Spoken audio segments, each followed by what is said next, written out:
Menurut Pak Francis ini, identity itu mulainya itu muncul dalam kehidupan manusia itu ketika ada manusia itu mendominasi manusia yang lain kan. Di sini contoh diantaranya dari Mesir ini kan, Egypt ini kan, dia mengatakan bahwa orang Egypt ini apabila dalam kehidupan publiknya itu harus jelas siapa pemimpinnya sehingga melakukan dominasi satu bangsa terhadap bangsa yang lain, dominion over other people. Ini jadinya muncul nanti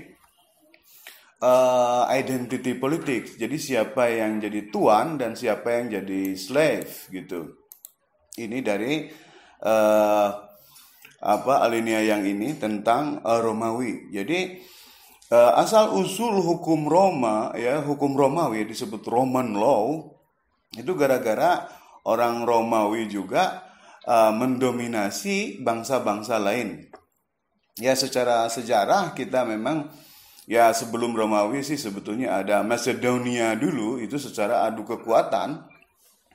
Alexander the Great itu menjajah bangsa-bangsa yang lain.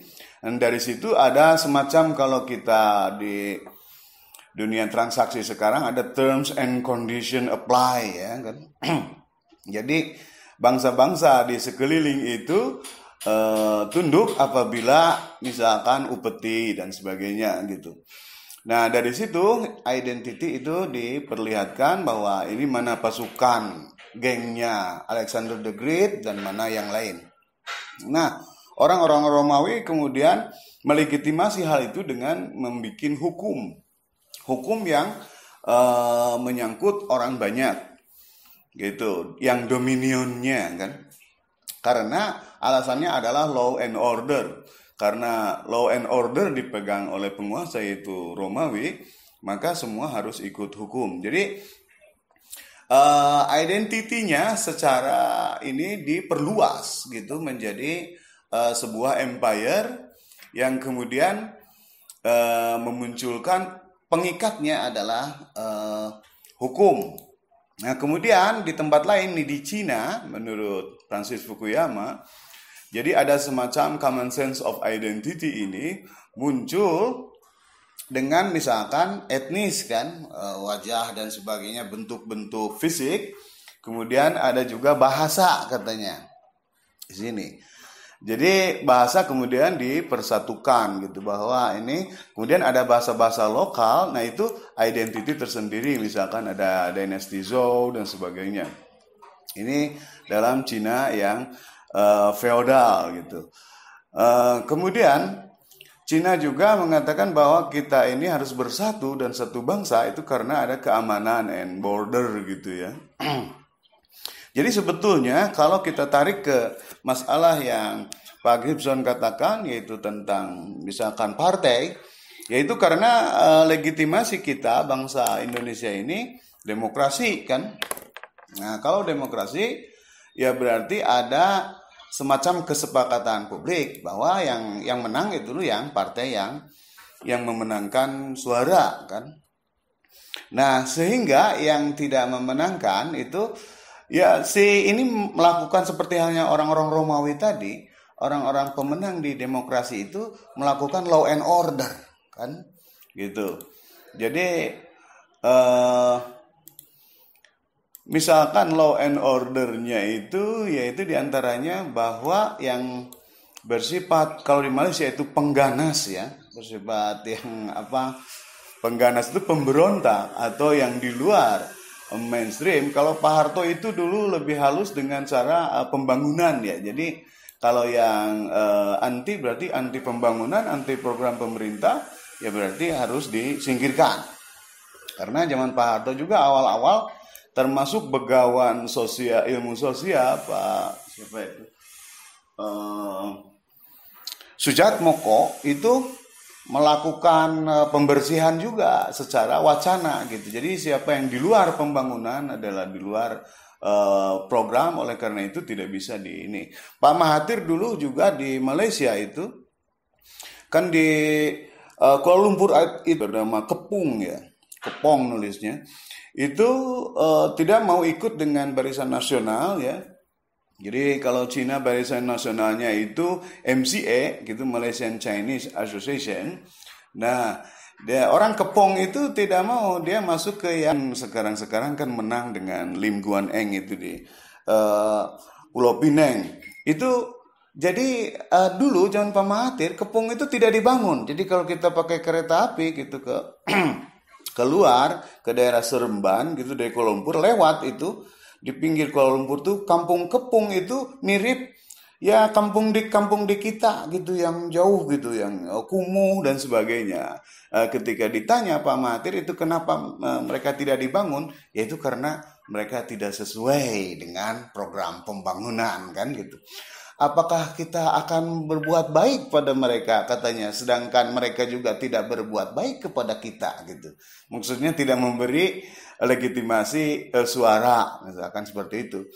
Nah, jadi identity itu kemudian jadi alat.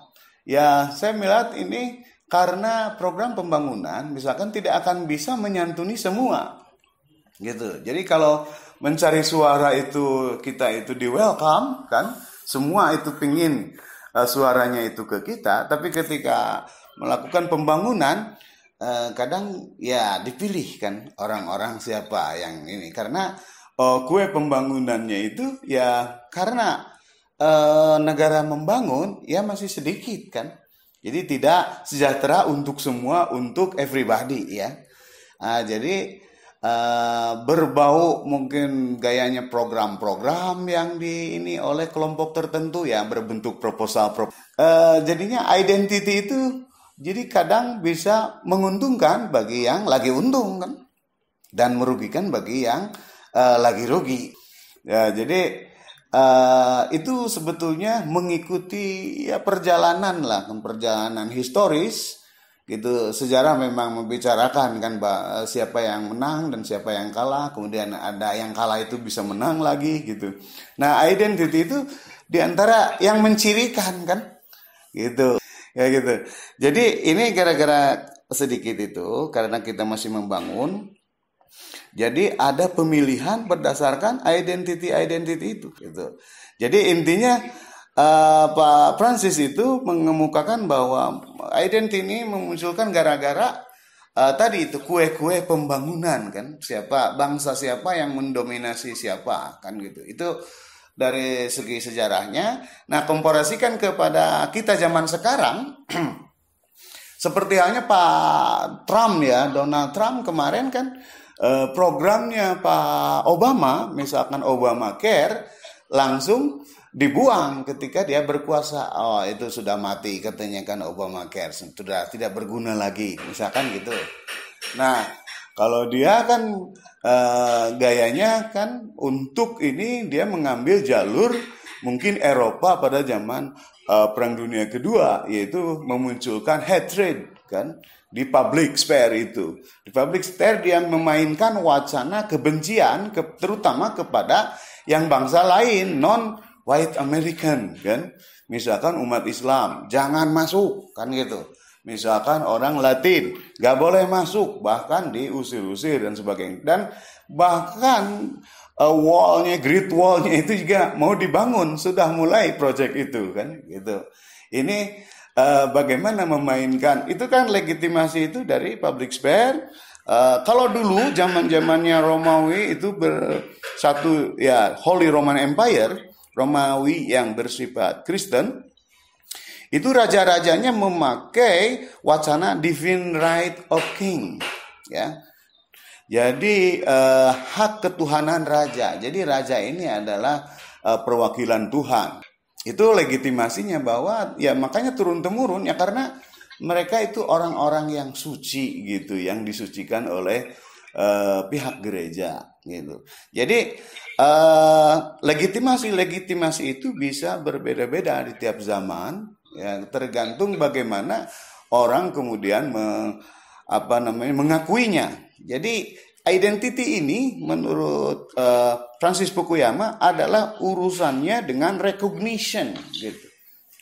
Pengakuan. Nah, kalau ini berbangsa berbangsa satu misalkan, nah menjadi selamat dia akan menjadi bangsa tersebut kan gitu untuk menyelamatkan diri. Jadi tergantung bagaimana musimnya gitu dan masyarakat kemudian merecognize-nya.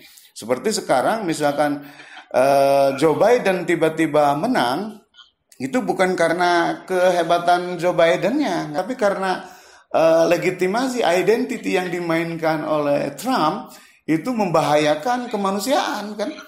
Ya saya juga kemarin masih memvideo itu dari terbitannya Michael Moore yang menunjukkan bahwa di Amerika pada saat Trump itu antar etnis identity itu dimingga yang menang itu selalu white supremacy kan?